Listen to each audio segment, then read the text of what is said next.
now special guest joining us for the first time on this show, Tim Kurkjian, the legendary broadcaster, reporter, baseball aficionado from ESPN with us. Tim, great to see you. How you doing? I'm well, fellas. I did the Rays against the Rangers, and I just got home from Tampa, so I'm a little tired, but I had a great time calling that series. And next up, I've got the Orioles and the Rangers on the radio starting on Saturday. So great time of year. Well, Tim, how are your ears? Because I heard it was just like the loudest playoff atmosphere ever. It was packed to the brim. That whole group, that's what they called it, right? The whole group, the group ticket sale that they sold, the one group was just off the charts excited, right? That look, that was the smallest crowd at a playoff game since 1919. I looked up the game. It was game 7 in Cincinnati. Shoeless Joe Jackson went 2 for 4 and drove in 2 runs in that game. That was the last time there was a smaller crowd at a playoff game than the one that we had at the Trop. It was not a good atmosphere, and it was really unfortunate, especially when you look around and see what's happening in Minnesota right now and what you always see in Philadelphia now. Those crowds are crazy, and it really helps the team when they're that loud. Mr. Kurkjian, how you been, brother? It's been a while. What does that mean, though, for baseball? Like, that's not a good look. I don't care if you say 1 o'clock game, 11 o'clock game. Doesn't matter. It's a playoff game when it's only so many teams left. Like, that's not a good look for baseball. And again, they kept showing upper decks, which, I didn't. That's just adding to the fire. Between innings, they would show the players up close. But what does that mean for baseball that this is happening? Well, it's not good for baseball, Adam, obviously. And this is why they're going to get a new stadium. When the Rays were just being formed, a general manager friend of mine interviewed for the job. And I called him the next day and I said, "So what'd you think of the Rays?" And he told me, this is 1997. He said, "It'll never work there. Never. The stadium is terrible and it's in the wrong place." And here it is. He was exactly right all these years later. And despite the team being really good and beautifully run, it's just a really bad look for baseball when you have fewer than 20,000 fans for a playoff game. And the Rays won 99 games this year. They were 13-0. They are a young, fun, exciting team, incredibly resilient with all the people they lost. And they were still here. They should have gotten better support. It's really unfortunate. You said the new stadium's coming in. It's going to go in the parking lot that's not full right now. So why don't they just build the stadium? They don't use the parking. Is it going to work when they put the new stadium in? Well, Eric, it's a good point. If the location of the stadium is not in the right place, why are you building a new stadium in the same place? Look, you guys know what it's like in that area. There's money. There's water. There are bridges. It's not an easy place to get to. So it really makes you wonder, but obviously they didn't want to move to Montreal or anything else, but staying where they are doesn't seem like the perfect solution. No, and for anyone listening, watching, we went over this yesterday too. There was a very easy solution that was like 40 minutes away in traffic. You go back over the bridge to close by where the Lightning are, go to Tampa and not be in St. Pete, but they didn't get the same kind of cash deal on that front. And so here we are. All right, let's move on to the series, though, at least. What you saw on the field. How surprised were you with the product you saw on the field for the Rays? Or do you go, it's a 2-game series. Like, this stuff happens all the time? Yeah, anything can happen. And we all know the Rays aren't even close to being at their best right now, given they lost 3/5 of their starting rotation, their double play combination, they were both gone. They just weren't the same offensive team. And they only scored 1 run in 2 games, and it's just not good enough. But what I saw from the Rangers, look, fellas, they are really good when they are right. Now, when they're not right, they're not very good at all. But boy, they scored the most runs in the American League this year. They had the most walks. They have a great defensive team. They've made 57 errors this year. Only 2 other teams in history, 2013 Orioles and the Diamondbacks this year, have made fewer errors in a full season.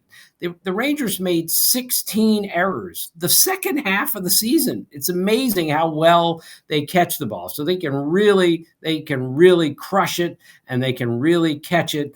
And their rotation was excellent in this series with the two guys they threw out there. Montgomery was great. Evaldi was great. Their bullpen is really unreliable, but they are a very dangerous team when they play well, and they played awfully well, especially yesterday. I was the center fielder on that. Yes, I'm well aware of that. Best defensive team ever. That team was great. But that's what happens when you got Buck Showalter and he's stressing defense. You find look, you don't win in the postseason, period, if you don't have a good defensive team. I don't think I can name one subpar defensive team that ever really won or went to the World Series. You don't catch it, you're not going. And the Rangers can really catch it. And the Rays did a terrible job defensively in their two games against the Rangers.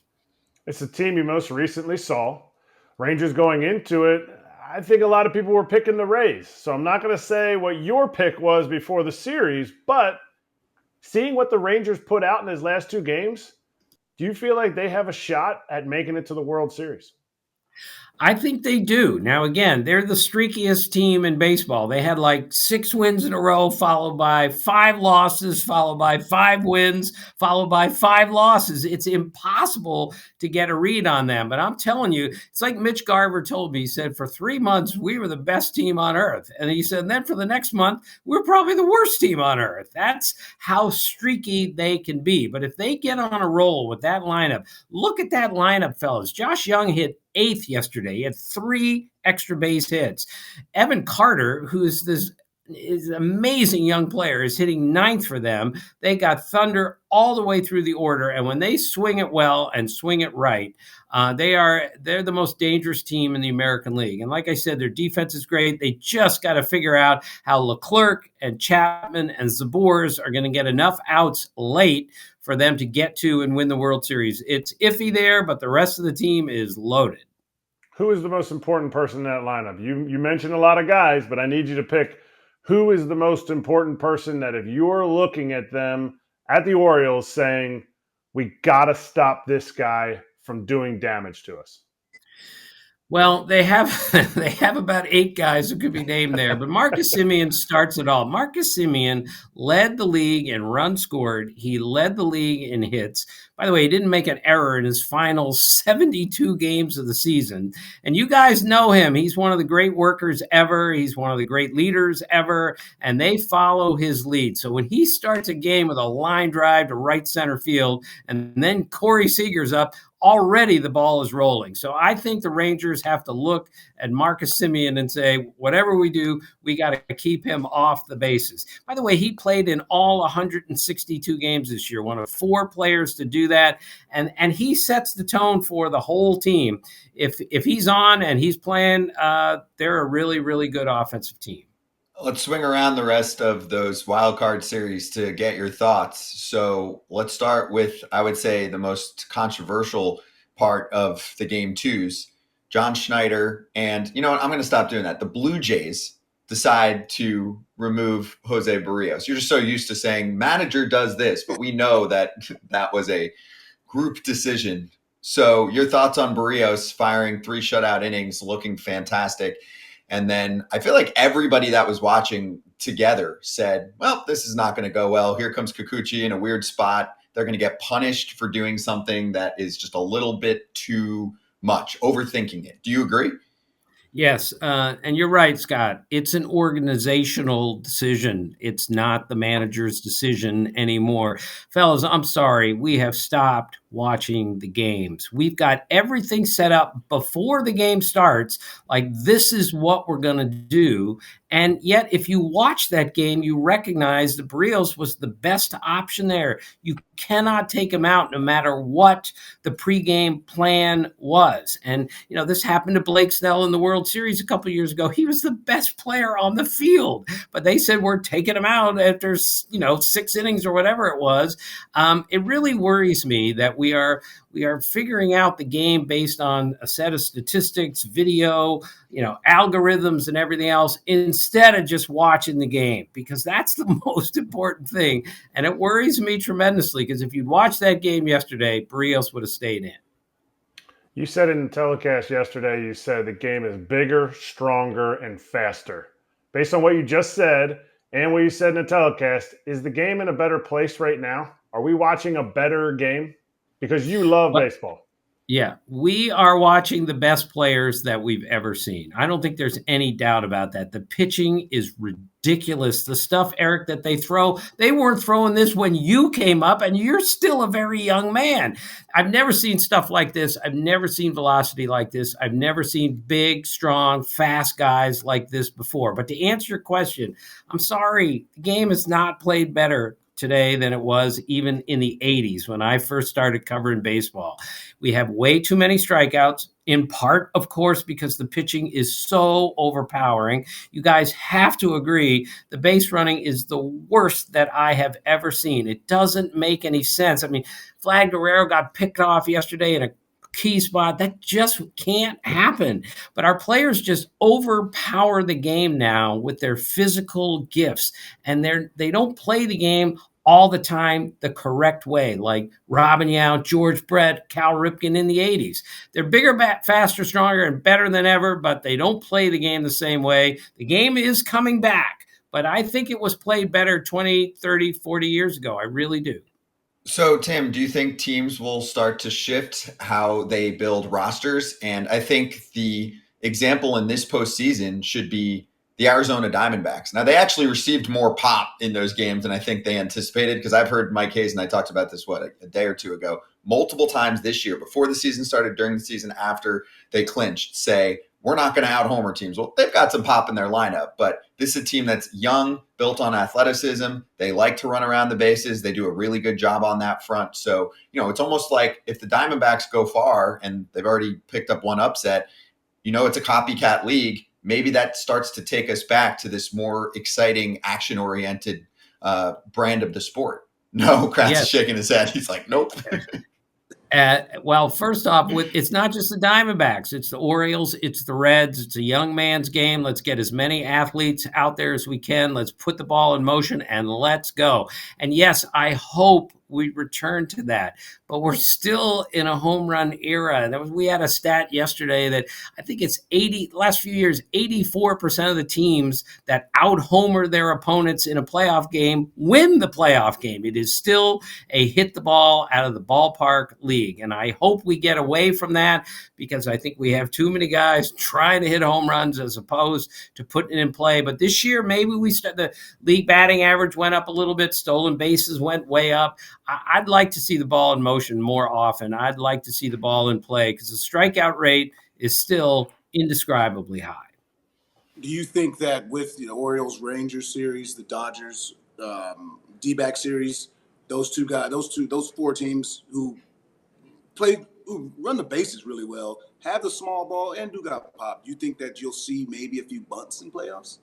Maybe we saw ain't happened forever. Right. We saw 2 bunts by the Rays the other day in one inning. I couldn't believe it. Yes, Adam, I hope we see a few more bunts put in play. Look, the problem with bunting is the industry doesn't teach anybody how to bunt anymore. So remember the Braves last year, I haven't checked lately this year, but the Braves last year didn't get a sacrifice bunt until the 159th game of the season. Not one. And, maybe you shouldn't bunt when you're the Braves, because everyone on the team can hit the ball out of the ballpark. But I still, and I'm an old man. I'm 66 years old. I grew up at a different time. I still think there's something to be said for moving a runner along and getting him in with either a ground ball to the right side or a bunt. I think it really does the game well when those things happen. But analytics say no. That's the reason why they don't do it. Analytics say you're giving it out away. The most satisfying thing that you can have as a hitter, if you get to hit a ground ball on second base, is every single player come down there and high-five you. The guy walking up to the plate looks at you, says, hey, I appreciate that, because you're putting him in a situation to score a run. Now it's like, hey, just give 3 outs. Let's just swing it for the fences. If we didn't get him in, well, we had 3 chances, rather than get him over and get him in. Get the run. Play the game. Yeah, I agree. And you're right. The metrics do not support it. And a lot of times the metrics make a lot of sense. Interestingly, a million years ago when I covered the Orioles, Earl Weaver never bunted. He hated the bunt. He said, "We got 27 outs. We're not giving away any of them." And he said the only thing that made him angrier than one of his guys bunting is when the other team was trying to bunt and his pitcher wouldn't throw a strike. He would scream, "They're giving us an out. Take it." And yet today we never bunt, and I understand why, but I still think there's a place in the game for it, especially with the people who can run like can run today. You have covered the postseason for over 25 years. Is that correct? Me? Yes. My first postseason game was in 1981, so we're talking about 42 years. 42. We're coming up on half a century. What is your favorite? What is your favorite moment that you were in the ballpark for in all your postseason games that you've watched? Well, I think it has to be Game 7 in '91. Jack Morris pitches a 1-0 10-inning shutout. Imagine a starting pitcher going 10 innings today in a 1-0 game. Absolutely zero chance that that could happen. And remember, that was the year before the Braves and the Twins had finished in last place, and now both of them are in first place. The first 6 games of the series was tremendous. And then Jack Morris throws a 1-0 shutout in the loudest building I've ever been in my life, the Metrodome. I couldn't even hear Steve Rushin of Sports Illustrated, who's sitting right next to me. That's how loud it was in that place. So I wrote the sidebar on that game because Tom Kelly came to take Jack Morris out of the game. And Jack Morris, of course, talked him out of it. And Randy Bush of the Twins told me after the game, he said, if he had taken Jack out, it would have been the first time in Major League history that a pitcher killed the manager right there on the mound, because there is no way Jack Morris was coming out of that game. And just juxtapose that against what we play today. We're taking Barrios out in the 4th inning, and Jack Morris is going 10 innings because I'm not coming out of this game. I think we need a little bit more of that. I think we need to value our starting pitchers a little bit more, because I think a lot more of them are built to go deeper into games, but the industry just won't let that happen. So did you hear that the other day Zach Gallen was talking to Torey Lovullo, like, you better not talk to me or touch me until, I think he told him the 7th, Jonesy, and ended up getting removed after, what was it, 6 or 6 and change? He went 6, but he told him, he said, 6 plus, yeah. Walk by him, he said, you better not do it. And right. He was, okay. And I love that. You guys know that's what having 2 guys double barrel bullpens when you get 2 guys on. Ride your ace. Ride the horse. He's a horse for a reason. Yeah. You remember Roy Halladay? Roy Halladay would come in after the 8th inning and he would go hide down in the tunnel. So Charlie Manuel and the pitching coach couldn't see him, couldn't talk to him, because there's no way Roy Halladay was coming out of that game. And Charlie told me once, he looks at his pitching coach and he goes, well, I'm not going down there to talk to him. You go down there to talk to him. That's how intense Roy Halladay was about finishing the game. And I repeat, I wish we had a little bit more of that today. I wish the industry allowed a little bit more of that. Tim, so you said you have Rangers Orioles now. Can you size up the matchup, right? Like, which team do you think has the better lineup, starting pitching, bullpen? You know, the way I would say manager decisions, but organizational decisions. Like, you know, Baltimore has done a great job building. They haven't been here yet. Brandon Hyde hasn't been here yet. Bruce Bochy's been here a billion times. How do you think this plays out? I think the Rangers have a better offensive team, even though the Orioles are a pretty interesting team. They put the ball in play, they run, they do hit the ball out of the ballpark, but the Rangers are clearly the best offensive team in the American League for me. So I think we have to give the Rangers the edge there. Starting pitching, it's just about a push. Kyle Bradish has been so good. Last 43 starts for that guy. His ERA is under 3, which is incredible. But I watched Jordan Montgomery pitch the other day, fellas. That's the best I've ever seen him pitch. And the Ranger people will tell you he's never thrown better than he is right now. And then Nate Eovaldi was absolutely great yesterday. You know, that forearm injury, he just hasn't been the same since September 5th, but with all the money on the line yesterday, he threw a gem also. So I think the starting pitching is a bit of a push.